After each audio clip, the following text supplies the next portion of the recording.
અભય થઈને નિષ્પક્ષતાથી નિરપેક્ષ રીતે વાસ્તવિકતાનો અરીસો રૂપી સચોટ માહિતી લાવતો સત્યની સાથે અભય ટાઈમ્સ।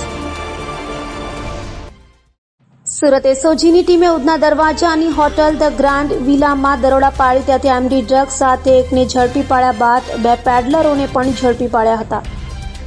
ઉધના દરવાજાની હોટેલ ધ ગ્રાન્ડ વિલાના રૂમમાંથી રાજસ્થાનના 22 વર્ષીય કોલેજિયન ચેતન કિશનલાલ સાહુને 35 લાખથી વધુના એમડી ડ્રગ્સ સાથે પકડી પાડ્યો હતો। ડ્રગ્સ માફિયા સલાબતપુરાના 2 પેડલરોને એમડીની ડિલિવરી આપવા આવ્યો હતો। એસઓજીએ બંને પેડલરોને પણ ઉચકી લાવી છે। તો એસઓજીએ રાજસ્થાની યુવાન ચેતન પાસેથી 400 ગ્રામ જેટલો એમડી ડ્રગ્સ કબજે લઈ એનડીપીએસ એક્ટ હેઠળ ગુનો નોંધી વધુ તપાસ હાથ ધરી તેની પાસે એમડી ડ્રગ્સ રાજસ્થાનથી મંગાવનાર અન્નુ લાકડાવાલા સહિત 2ને પણ એસઓજીની ટીમે ઉચકી લઈ એસઓજીની ટીમે no drugs in Surat city અભિયાનને સફળ બનાવ્યું છે। તો સુરત પોલીસ કમિશનરે લાખોના એમડી ઝડપવા મામલે વધુ માહિતી આપી હતી। ગઈકાલે તારીખ 21 જુલાઈના રોજ સુરત શહેર એસઓજી પોલીસ તરફથી એવા એક બાતમી આપણને મળી હતી કે એક રાજસ્થાનના એક વ્યક્તિ છે જો અહીંયા આવ્યા છે એમડી ડ્રગ્સ સપ્લાય કરવા માટે। આ બાતમીના આધારે જો પોલીસે વોચમાંથી અને સલાબતપુરાના એક હોટલમાંથી આ વ્યક્તિ જેના નામ છે ચેતન કુમાર સાહુ, જેના 22 વર્ષ ઉંમર છે, એના જો 354 ગ્રામ એમડી સાથે એની ધરપકડ કરી છે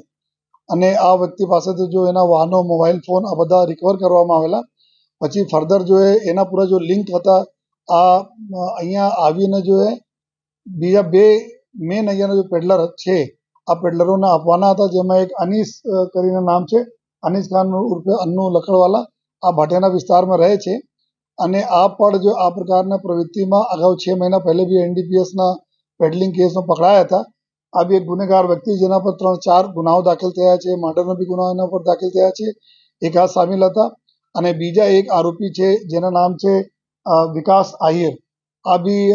એના ઉપર બી અહીંયાના હિસ્ટ્રી શીટર અને ક્રિમિનલ વ્યક્તિ છે અને 6 જેટલા ગુનાઓ એના ઉપર બી દાખલ થયેલા છે। જો આ બંનેને બી ધરપકડ કરવામાં આવી છે। કુલ 3 આરોપીઓની ધરપકડ કરવામાં આવી છે। સાથોસાથ બીજા એના જો સહ આરોપીએ બીજા ક્યાંથી और કોણ કોણ સાથે સંકળાયેલા છે એના ઉપર તપાસ ચાલુ છે। વિગત એવું છે કે આ વ્યક્તિ જ્યારથી આપણા સુરત શહેર પોલીસને જો પહેલે મુંબઈથી જો ડ્રગ પેડલિંગ ધંધો થતા હતા એના ઉપર જો કાર્યવાહીઓ થઈ, આ કાર્યવાહીને લીધે અત્યારે આ લોકો જો રાજસ્થાનના રસ્તા પકડા છે જો અને રાજસ્થાન વાય તરફથી જો પૂછપરછમાં જાણવા મળેલ છે કે ત્યાંથી કે રૂટ પર કોઈ ડાઉટ નહીં કરે એ માટે ત્યાંથી આ લોકો જો આ રૂટ પકડીને લઈ આવતા હતા, પછી પકડાય છે અને વધારે પૂછપરછમાં એવું જાણવા મળે કે આ વિકાસ આહિર અને આ જો અનીસ છે આ લોકો અહીંયા જો પાર્લર જો આઈસ્ક્રીમના પાર્લર વગેરે ચલાવે છે, 5-6 પાર્લરો છે। આ પાર્લર ઉપરથી આ લોકો આપણે ગ્રાહકોને સપ્લાય કરે છે એમડી ડ્રગ્સ અને સાથોસાથ અમુક જગ્યા આ લોકો એના જો ગ્રાહકો છે એના 2 વ્હીલરમાં બી જઈને અલગ અલગ જગ્યાએ આપતા રહે છે। લેકિન મુખ્યત્વે એવું જાણવા મળે છે કે જો પાનના પાર્લરો છે, આઈસ્ક્રીમના પાર્લર છે, ત્યાંથી આપણે ગ્રાહકોને આ લોકો સપ્લાય કરે છે જો તો એના હિસાબથી એક મોટો કેસ સક્સેસફુલ એસઓજી તરફથી કરવામાં આવેલા છે। अब आगे भी અમે લોકો ફર્ધર જઈએ છીએ કે એના લિંક ક્યાં ક્યાં છે, આ ઓર બીજા કોઈને જો થોકમાં સપ્લાય કરવાના હતા, આગળ ક્યાં કોને આપવાના હતા, એના દિશામાં બી પોલીસના કાર્યવાહી ચાલુ છે। અને આપના જાણકારી માટે કે છેલ્લા ચાલુ વર્ષ 2024ના વર્ષમાં અત્યાર સુધી કુલ લગભગ જો 3 કરોડથી વધુ ના મુદ્દા માલ કુલ 37 કેસીસમાં પોલીસે પકડી, જેમાં કરીબ 85 જેટલા આરોપીઓના ધરપકડ કરવામાં આવી છે જો અને સાથોસાથ અમે લોકો આ પણ જોઈએ છીએ કે આ બધા જેટલા બી આરોપીઓ એનડીપીએસ પકડાય છે એના આ પૈસાથી કેટલા આ લોકો આપણે પ્રોપર્ટી વસાયેલ છે, કેટલા મિલકતો વસાયેલ છે, એના ઉપર જો પોલીસ એસઓજીના